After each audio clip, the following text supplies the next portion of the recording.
Eu estou aqui hoje reunida com Flaviane, que é a nossa nutricionista que tem aí nos ajudado na parceria do tratamento dos portadores de enxaqueca. A gente vai falar um pouco hoje sobre o magnésio. Qual é a importância e a indicação de se repor magnésio no paciente portador de enxaqueca? E quando se repõe, quando faz a suplementação, qual é a melhor fórmula de apresentação da substância, a melhor forma de prescrever, para que a gente tenha um melhor resultado. Então, eu vou passar a palavra para a Flávia, para ela dar para a gente umas diquinhas sobre isso. Falando um pouquinho sobre o magnésio, que ele é bastante utilizado, e ele tem sim comprovação científica, né, dos benefícios desse mineral no tratamento da dor. O magnésio ele é um mineral que ele participa de várias reações metabólicas no nosso corpo. Ele participa da síntese de hormônios, na geração de energia, na contratura e no relaxamento muscular, na transmissão também de impulsos nervosos, e ele é muito interessante para um paciente que sofre com essas dores, porque ele vai ajudar no relaxamento. Aí você me pergunta, Nutri, será que eu realmente tenho sinais de deficiência de magnésio? Como é que está a minha alimentação com relação à ingestão desse mineral? O magnésio a gente encontra principalmente nas oleaginosas, que são as castanhas, castanha do Pará, amêndoa. A gente encontra nos alimentos integrais, arroz integral, também na farinha de trigo integral, todos os alimentos integrais como um todo, não só fonte de trigo, mas também, por exemplo, nas leguminosas, nos feijões, na lentilha, grão de bico, são fontes de magnésio. E muitas vezes a gente percebe durante a avaliação nutricional do indivíduo sinais de deficiência de magnésio, tá? Existem exames específicos para a gente identificar essa deficiência, porém são exames caros, mas um bom rastreamento metabólico, um bom coleta de um registro alimentar do paciente, a gente consegue identificar também, como por exemplo, sinais, cansaço, fadiga, contraturas musculares, aquele paciente que faz espasmos constantes. Outro sinal também frequente é bruxismo, o fato de você ranger o dente também à noite antes de dormir, também está relacionado a uma deficiência de magnésio. E dores de cabeça, também é um sinal de baixa ingestão. Tá? Então, esses são alguns exemplos dos sinais clínicos de deficiência desse mineral específico, que para o paciente que sofre com essas dores é super importante. Outra pergunta? A pergunta é, quando a gente repõe, por exemplo, se você fosse me orientar, eu como médica, qual seria a melhor forma de prescrever o magnésio? Que formulação? Os que a gente compra na farmácia, né, que vende sem receita, de qualquer forma, se tem um benefício, se a absorção é boa, como é que é? Ótima pergunta.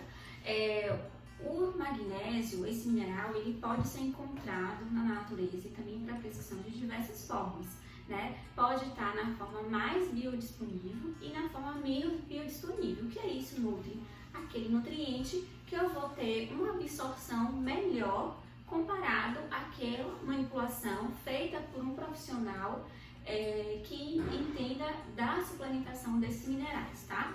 Então, por exemplo, o magnésio que a gente prescreve comumente é na forma mais biodisponível, que seria na forma quelada, né, que aí você tem as recomendações de limites máximos para você usar a suplementação, porque são doses maiores que você suplementa, que você não encontra essa suplementação, por exemplo, em farmácias, né, que está ali de livre acesso para você usar.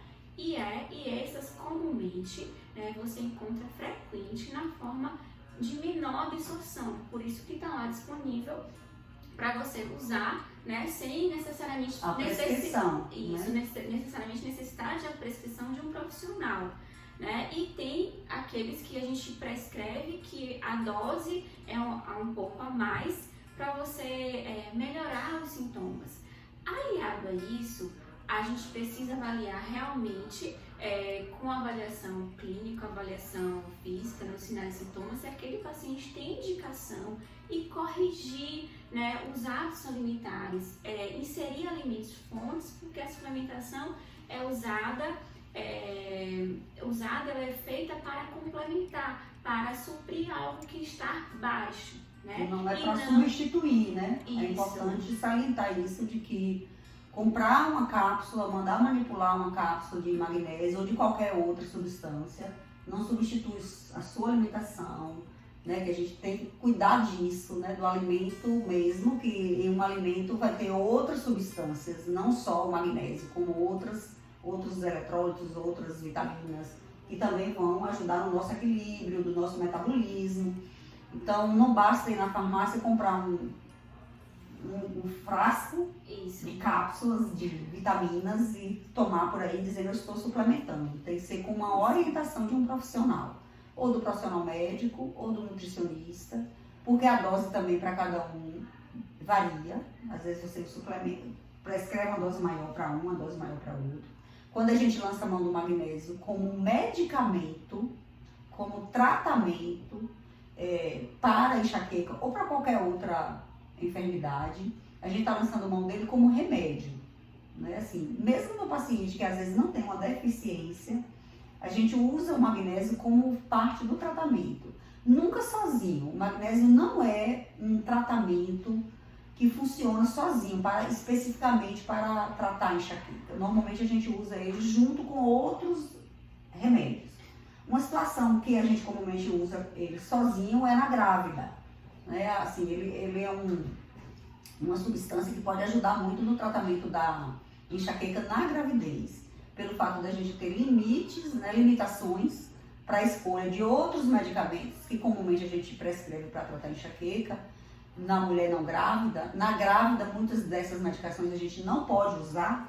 A gente costuma lançar mão do magnésio, que não tem nenhum problema para o bebê. E ajuda também no controle da dor, das crises de enxaqueca, naquela mulher que precisa tratar, né? Às vezes não precisa, na gravidez muitas vezes a gente nem precisa tratar, porque a própria gravidez é um fator de melhora. Eu não estou incentivando ninguém a engravidar, para depois não querer que eu sustente ninguém. Mas é um dado que ajuda, né? É uma dica, né, do magnésio na grávida, que é tranquilo, não é prejudicial para o bebê. Então, assim, eu acho que como palavra final, Flávia, a gente pode, assim, alertar os pacientes de que não fiquem gastando dinheiro comprando magnésio nas prateleiras por aí, que, eu ouvi dizer que o magnésio ajuda. Então tenha cuidado com as formulações, que nem sempre são benéficos. Você vai tomar e não vai absorver, vai embora lá no intestino.